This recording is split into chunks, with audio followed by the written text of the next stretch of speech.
잠언 2장 1절에서 15절 말씀. 본문의 내용의 주제는 지혜를 찾으라 라는 것인데요. 1절부터 9절까지 지혜를 찾기 위한 노력과 결과가 나와 있습니다.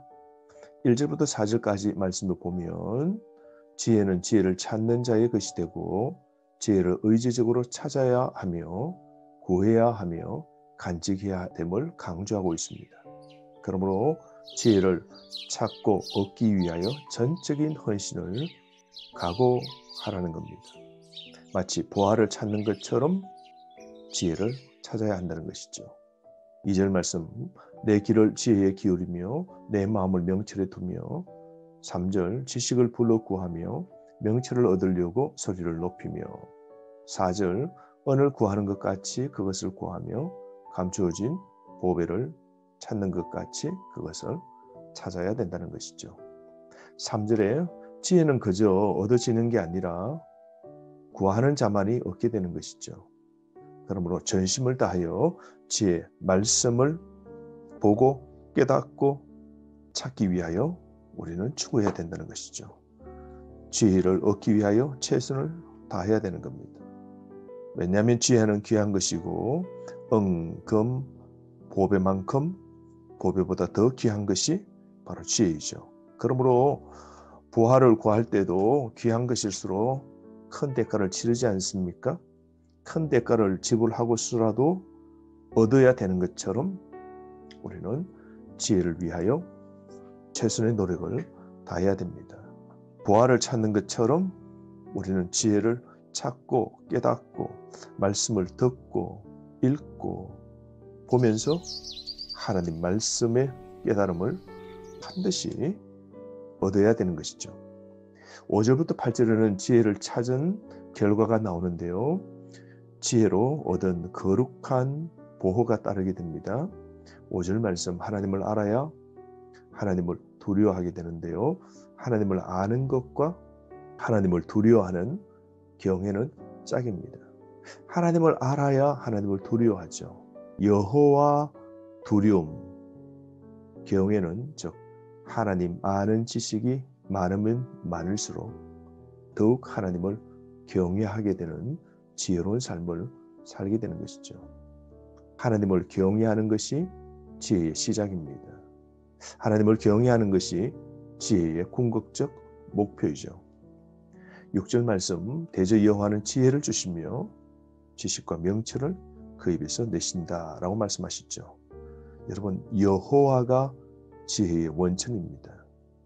우리 하나님이 지혜의 근원이시죠. 하나님을 통하여 우리는 지식과 명철을 얻을 수 있는 겁니다.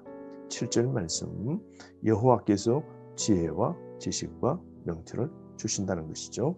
7절, 그는 정직한 자를 위하여 완전한 지혜를 예비하시며 행실이 온전한 자에게 방패가 되어주신다는 것이죠. 8절 말씀에 또한 온전히 걷는 자를 지켜주신다는 겁니다. 8절, 대저 그는 정의의 길을 보호하시며 그의 성도들의 길을 보전하려 하심이니라. 지혜는 성도의 길 보전해 주십니다. 9절 말씀에 그런즉 내가 공의와 정의와 정직 곧 모든 선한 길을 깨달을 것이니라. 지혜로 누리는 의로움과 또한 기쁨이 있죠. 지혜를 얻을 때 우리는 정의로운 삶, 공의로운 삶, 정직한 이런 선한 길을 걸어갈 수 있다는 것이죠. 우리 인생의 가장 복된 길은 정의의 길, 공의의 길, 정직의 길, 이것을 걷도록 인도해 주는 게 지혜입니다. 즉 하나님의 말씀이죠. 바른 길은 말씀을 통해서만이 알 수 있는 것입니다. 지혜는 성도들의 길을 보존해 줍니다.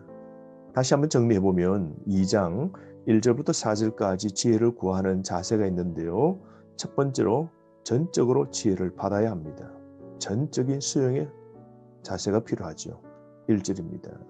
너가 만일 나의 말을 받으며 라고 그럽니다. 두 번째 1절에 간직해야 됩니다. 나의 계명을 내게 간직하며.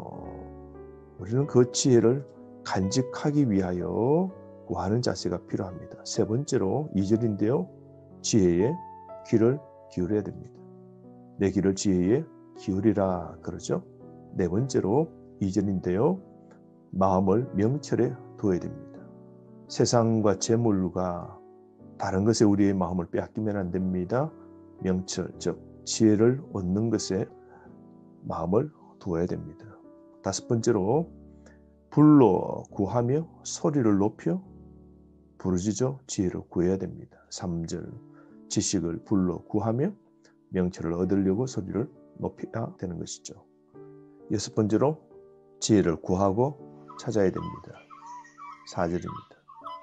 또한 하나님의 보상 세 가지가 나오는데요. 7절부터 8절까지죠.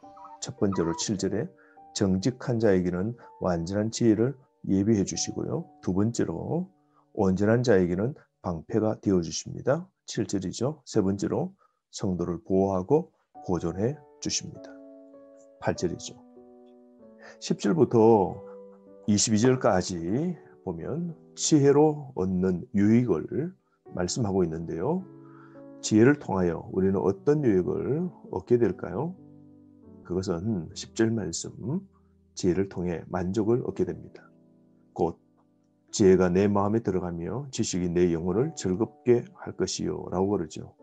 마치 예수 그리스도 주님을 마음에 영접하게 될 때에 우리 영혼에 즐거움이 있지 않습니까? 그러므로 지혜를 통해 새로운 삶의 감각이 생겨나게 됩니다. 우리 마음에 즐거움이 생깁니다. 예수님을 알고 말씀을 알고 설교를 알고 진정 하나님을 알 때에 우리 영혼, 심령이, 마음이 기뻐지게 됩니다. 그 기쁨 속에 평안이 임하게 되는 것이죠. 두 번째로 지혜로 얻는 유익이 무엇입니까? 11절 말씀, 지혜가 보호책과 안전책이 되어줍니다. 11절, 근신이 너를 지키며 명철이 너를 보호한다라고 그러죠. 근신이 뭘까요? 신중함과 영민함입니다. 명철이라는 것은 이해력과 사고력과 지성이죠. 그러므로 지혜는 우리를 지켜주고 우리를 보호해 주는 겁니다. 세 번째로 지혜로 얻는 유익은 악한 자의 길에서 건져짐을 당하게 됩니다. 12절에서 15절 말씀입니다. 잠언에서 말하는 길 두 가지인데요. 13절 말씀처럼 정직한 길과 어두운 길이 있습니다. 정직한 길은 빛의 길이요 어둠의 길은 죄의 길이죠. 그러므로 12절 악한 자의 길과 폐역을 말하는 자에게서 건져냄을 당합니다. 지혜가 생기면 죄의 길, 어두운 길, 악한 길을 쫓지 않게 되는 것이죠. 14절 말씀 행하기를 기뻐하며 악인의 폐역을 즐거워하는 이런 사람들은 15절 그 길은 구부러지고 거릇된 길이 된다는 것이죠. 그 행위는 폐역 아니라 구부러지고 삐뚤어진 길을 걷게 되는 것이죠. 이런 길을 걷는 자가 바로 악한 자들이죠. 그러므로 여러분, 우리는 오늘 하루 어떤 길을 걸어야 될까요? 하나님을 두려워하는 지혜가 있어야 되고 말씀을 붙잡고 살아 빛의 길, 정직한 삶 살아가야 됩니다.